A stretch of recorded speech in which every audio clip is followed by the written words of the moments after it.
Golly.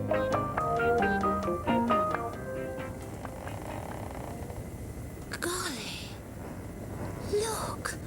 Vast herds of zebra. And hartebeest. Impala.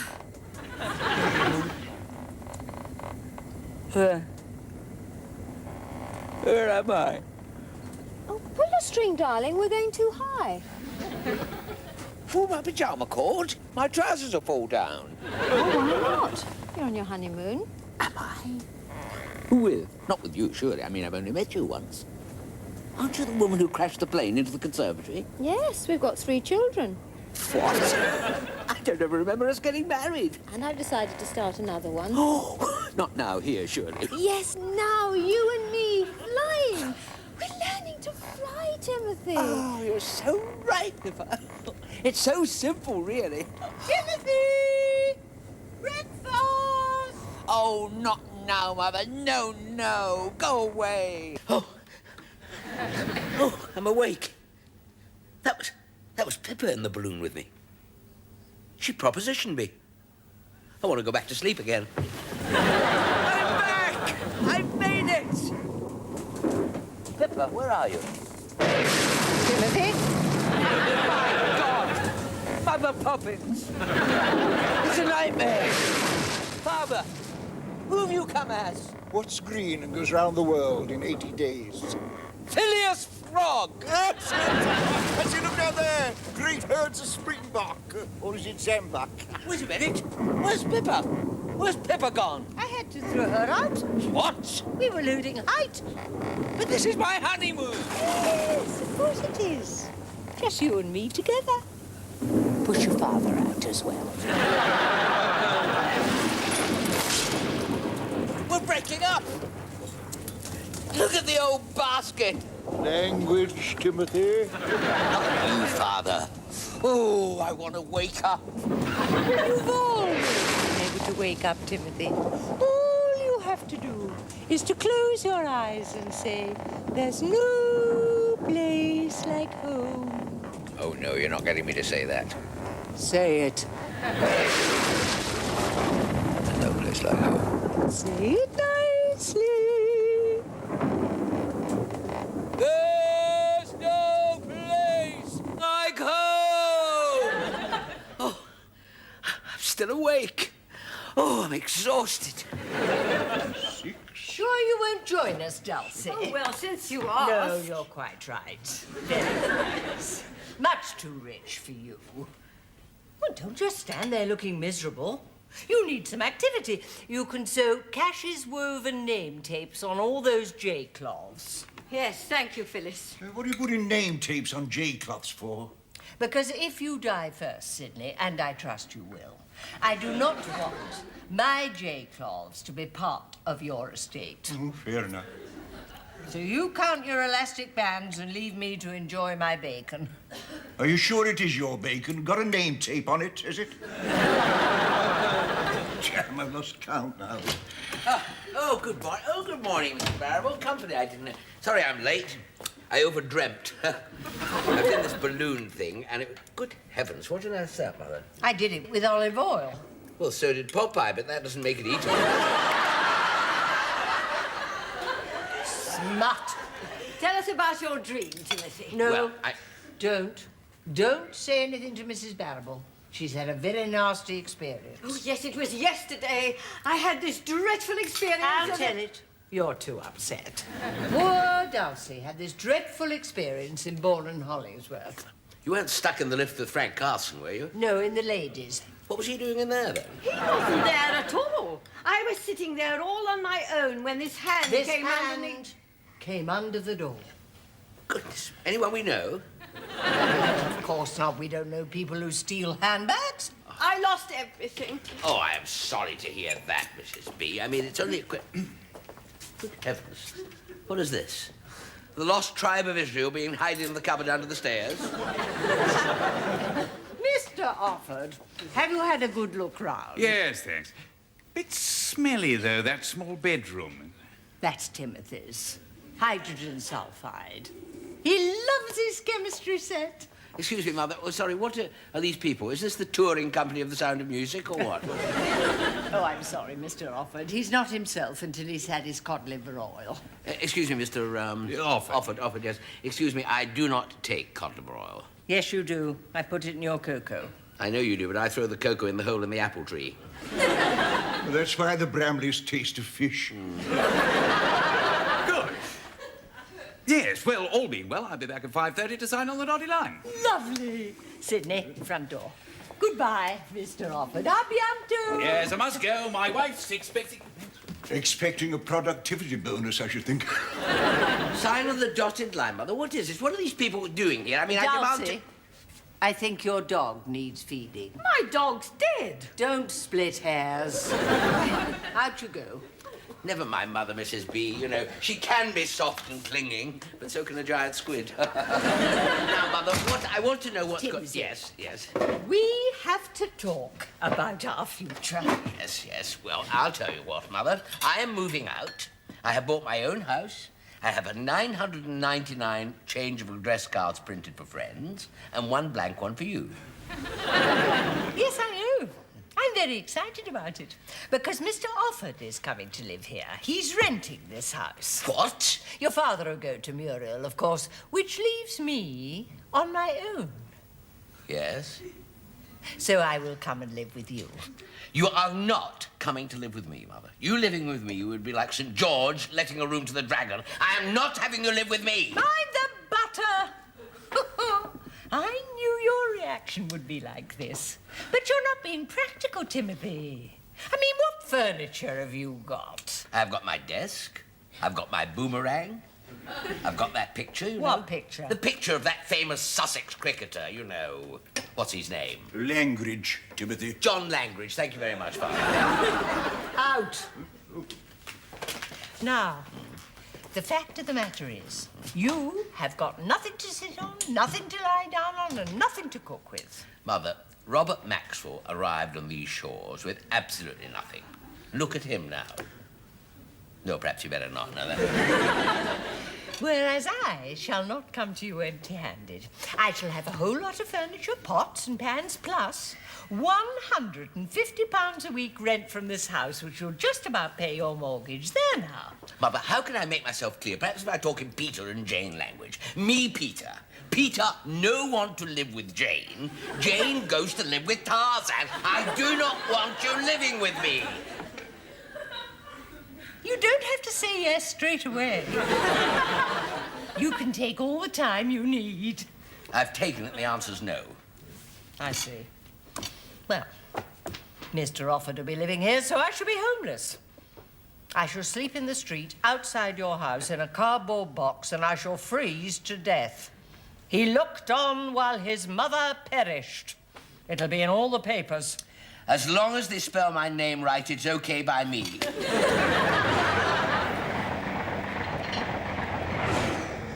Apparently, Mother's got this document thing, and they're all going to meet at 5:30 and sign it. It's absolute nonsense. No, it's true. And what does Father say to this idea of being thrown out of his own house? Well, they haven't told him. Funnily enough, in my dream, Mother tried to fling Father out of the balloon. That was interesting. By the way, I'm thinking of taking up ballooning. I've got the magazine Hot Air Monthly, volume number 1. It's Ballooning?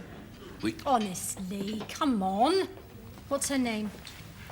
Moo, why do you always imagine that when I take up a little hobby like Pippa? Pippa? Yeah.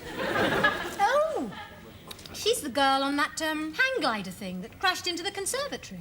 Yes, she had rather a heavy landing, yes. And did you get her telephone number? Yes, I did. Wrote it in the back of my hand in a ballpoint pen. Mother rubbed it off with bleach when I was asleep, but you can still see a bit of it there. Pippa, you see? 872. I can't see it. Yes, I like Pippa. If it's a girl. What is it? What is? I haven't told you yet, have I? There's another very good reason why we won't be able to have Father to stay with Kevin and me. We won't have any room. I'm pregnant. What, with the baby? That's what's usually behind it, yes. Goodness me, oh, that's marvellous. I'm going to be an uncle again, then. Yes. And I think it's going to be a boy. Another cheeky little monkey like Angus. I'll be a monkey's uncle. Timothy? Yeah? What have you been eating? What's this, the soup du jour? It's your idea. Raw onion and celery, this is. Why do you have to bring me to the only British rail whole food buffet in the southeast? Well, it's this carrot, nut and sesame salad. I dream about it. I can't get enough of it. Gosh, you being pregnant again, by Jiminy. And by Kevin, of course, as well, I suppose. Goodness me. Well, this calls for a celebration. We must have something cold and bubbly. You any Andrew's liver salts at all? 223. Sidney, I want a divorce. Blast! I thought that would make you sit up. I've only got 222 now. Did you hear what I said? I want a divorce. Oh, hang on, there's a crisis here. 222. I want a divorce. Good God, do you? Who from? Well, who am I married to? You silly old fool. Well, divorce me? I mean, well, what for? I haven't done anything. Exactly. Nothing. Not for ages. Precious little before that. Well, you lock your door. Not on the last Saturday of the month. I've been unfaithful to you. Read that. It's addressed to you. Read it.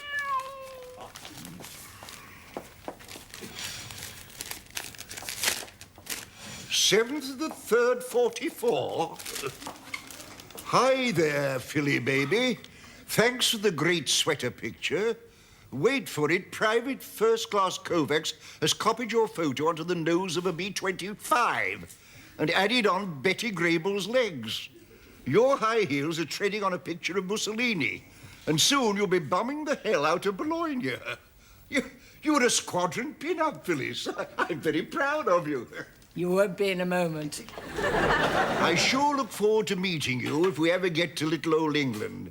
Your pen pal, Stanley Pee-wee Pulaski, Sergeant U.S.A.A.L. You helped to win the war, Phyllis. Well, while you were off guarding that reservoir somewhere in England, I was having tea with Sergeant Pulaski. He was stationed in Ruislip. We used to meet at Barbara's pantry. I forgive you, Phyllis. No, you don't. We're getting a divorce. You go your way and Stanley will come and fetch me. Oh, it'll be like old times. He'll be oversexed, he'll be overpaid, and he'll be over here. He'll be over 80. You're jealous. You're upset, Phyllis. Timothy's got you on the hop with this house palaver of his. Oh, you just won't understand, will you? We've nothing in common anymore. I have grown and you have wilted. Well, if you want to discuss maintenance and access, I shall be in my room and the door will be locked. It's the last Saturday of the month. It's leap year. Just look at you sitting there, the young mother. Oh, not so young. Made me feel broody, I don't mind telling you. I shall look forward to buying little presents for this new baby, you know. Do some fantastic things now. They do a boomerang-shaped rattle, so when the baby throws it away, it comes back. Yes, they do. Which did a report on them. Spoke to babies from all walks of life, and Timothy, what's wrong? Is that her? Is that Pippa? Keep your voice down, don't make a scene. I'm not. Yes, she's attractive. No, it's a bit of a mistake, really. Whatever is she doing here? Nice-looking fella she's with. Well, it would be a fella, we knew that, didn't we? 44-inch chest, curly hair, straight from the Marlborough country. Is there a back entrance? Thank you and good night. Sit down and shut up. It's probably her brother who's bent now. Take a deep breath. You're going to get up, go straight over there and say hello. No, I'm not ready. I'm not ready. Haven't trimmed my eyebrows. I spilt soup all over myself. Look at this. I need to blow my nose. Need to go to the toilet several times, as a matter of fact. Hello? Hello. It is, isn't it? No, I've just spilt soup all over myself. How do you do? Oh. You're Pippa. I'm Timothy's sister. Hello. Well, it's been lovely meeting you, but my husband's coming in on the 4 o'clock train, so... Don't go. I have to go. Sisters. Excuse me, is this your brother who's bent? I mean, bent on buying a cottage cheese sandwich roll? No, that's Garth. He's just my flying instructor. Oh, just Garth. Oh, hope he's got muscles to go with a name like that. What does he do in his spare time? Ripple for England? No, he just works for some building society. I just wanted to say about your conservatory. I'm sorry, but there's going to be a bit of a delay with the money. Would you like a roll? I mean, you know, a salad roll. I mean, I don't mean... No, the insurance company, they're not going to pay up, so I've got to find the money, and I haven't got it. But I will find it, and I'm sorry. Your train's due, Pippa. Oh, Targarth, and thanks for the lift. Remember, if your auntie won't help and you need a loan, you can always come to the Hexam and Worthing. Thanks. Bye now. Bye, Garth. Bye then. Bye. Look, why don't I come up to London with you? What for? I could carry your umbrella. Very good at that. Very good at carrying umbrellas. Or we could go to the zoo, of course, and see Brewmass floating on his tummy. Brewmass is dead. Well, floating on his back, then. Gosh, I'm standing here enjoying myself. I've left my magazine there. God, Oh, Timothy. Kevin's ever so happy. Hooray! Oh, good. Sorry, what is this happiness for? I mean, what is Me being pregnant. Sorry. Do you know, I had almost what amounted to a conversation here with Pippa. Oh, did you get her telephone number? No, but I'm working on it, doing the groundwork. She's travelling on a train up to London. Well, go after her then. I am. Go on. In my own time.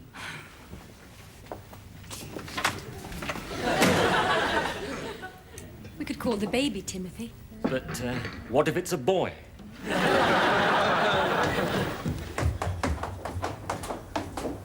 Oops, Mrs. Barrymore. Timothy, the most wonderful thing has happened. No, you're right. They found my handbag. I had a telephone call from Bonn in Hollingsworth. Oh, terrific! I'm on my way to town to fetch it.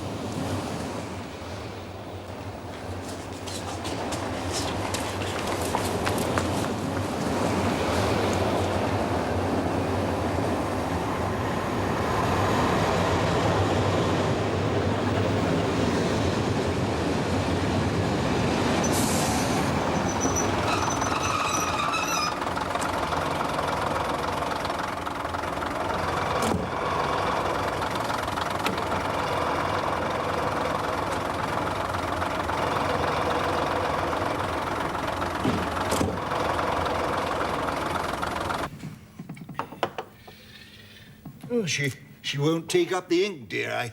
I think her bladder's perished. Well, you have to sign a rental agreement with a proper pen. That's a Conway Stewart. It's got a gold nib. 60 years old. Poor old thing's incontinent. Well, it takes one to know one, I always say. That's right. I shall be sitting there, Mr. Offord there, Mrs. Offord there, and Mr. Offord's children here, and here, and there, and there. And where will I be sitting? Down at Muriel's.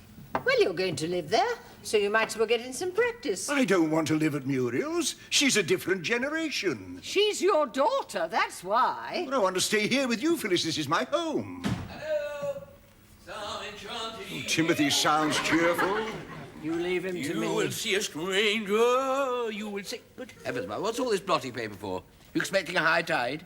It's not every day that one rents one's house, Timothy. Sydney, answer that phone. Fair enough. She's my lady. Timothy, stop dancing and mind the carpet. Now, try and be grown up. I shall want you as a witness for my divorce. Your father and I are becoming more and more estranged. Well, strange enough, I have thought he's been strained for some time, Mother.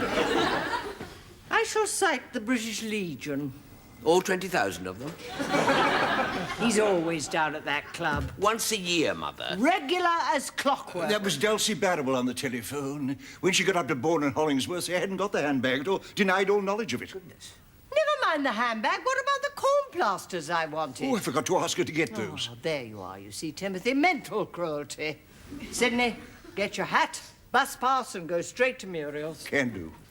What is all this talk about estrangement, Mother? That seemed a perfectly natural exchange went on there. I'm putting on a front, Timothy. My marriage is a farce. Well, that is true, I'm sure, yes. I hide in cupboards and Father drops his trousers once in a while, so I...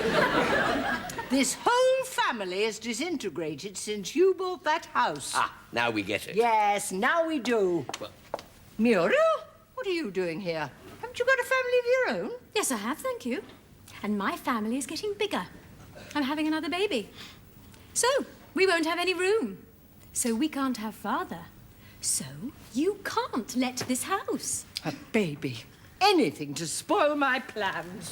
The Offord Wallers here. We'll ask him in. Hello, Mr. Offord. Do come in. Off you go, Muriel. I'm staying. Oh, Sydney, answer that. Do sit down, Mr. Offord.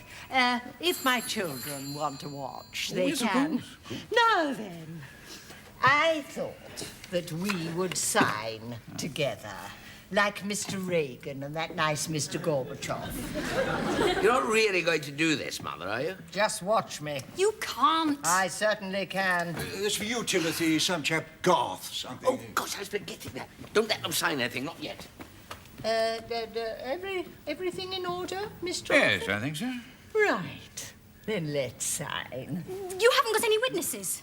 And we're family, we can't be witnesses. So you can't sign. We don't need witnesses, Muriel. I checked. It isn't Sunday, there isn't a war on. I am in my right mind. Don't sign. Hold everything. That was my new friend, Garth. Right, go and play with Garth. Garth from the Hexham and Worthing Building Society, who arranged the mortgage, I understand. Oh, yes, they did. Yeah, that's right. Well, I got him to check the titles and deeds of the house, of your house, Father's house, because it is in Father's name, and only he is empowered to either sell it or let it. I'm sorry, Offord. My house is no longer Offord. So off you go, Offord. Have you been wasting my time, madam? Dreadful little blighter. You see his socks? Thank you, all of you, for ruining my life. Not in my living room, thank you. My living room, dear. Sew a few name tapes on it, will you? Oh, this is delicious, you know.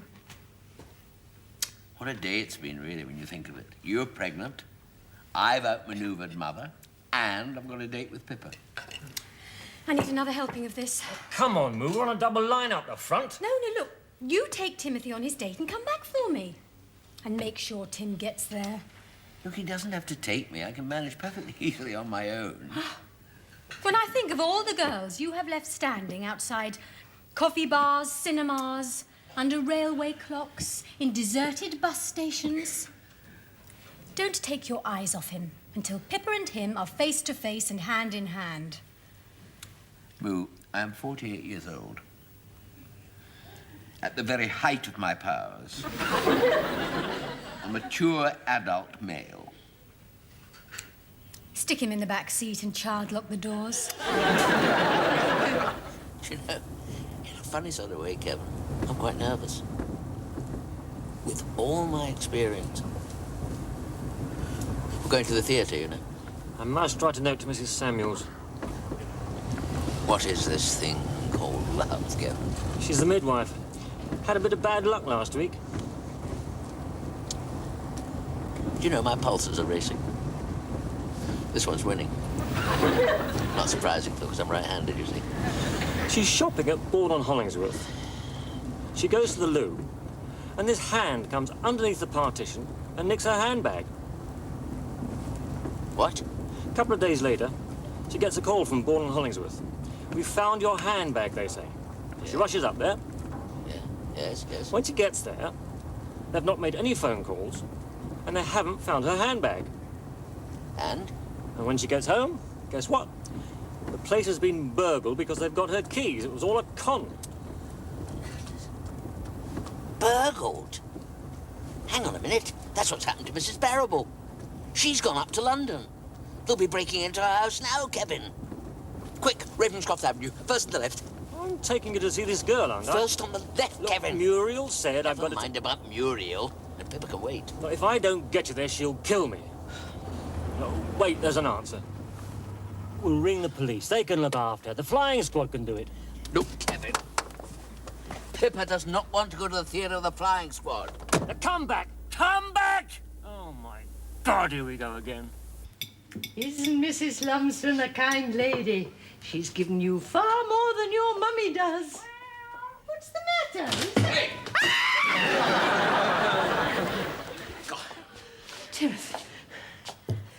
Mrs. Barrable's kitchen. What are you doing? The front door was open, Mother. I thought it was burglars. That was... I just come in to feed Floozy. Well, I'm sorry then. I'm sorry. It's not a burglar. At least I'm relieved. Will you stay here on guard, Mother? I'm popping along. You're going nowhere.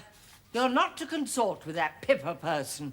She's done £1,600 worth of damage.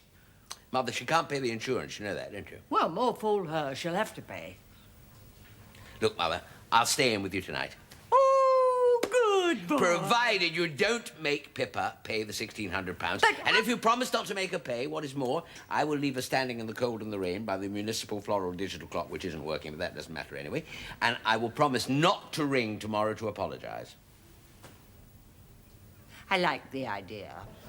Well, Timsy, how about a game of Ludo? Sounds fun. I did cheat slightly. I went down at 4 in the morning, but she'd gone. I was a bit late myself on my first date with your mother outside the Naffy. She'd gone when I got there, so I went and had 6 or 7 pints, and I thought, well, I'd better have one last shafty, and damn me, there she was. 5 minutes more, and Rita, the Naffy manageress, would have been my mother. And I'd have been a platinum blonde. Have I told you that before? To some extent, rather. Are you coming on the bus? I think I've gone far enough. No, I think I'll just carry on a moan if you don't mind. Oh, give us your stick. I might be able to take it out in the thistles. Right here, then.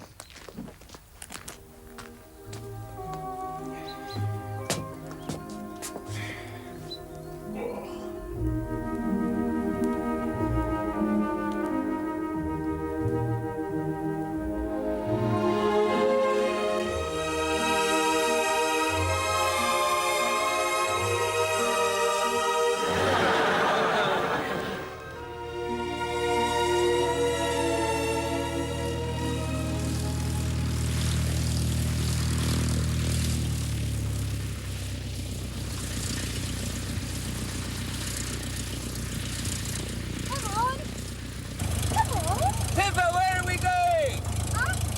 Oh, I see. Sorry.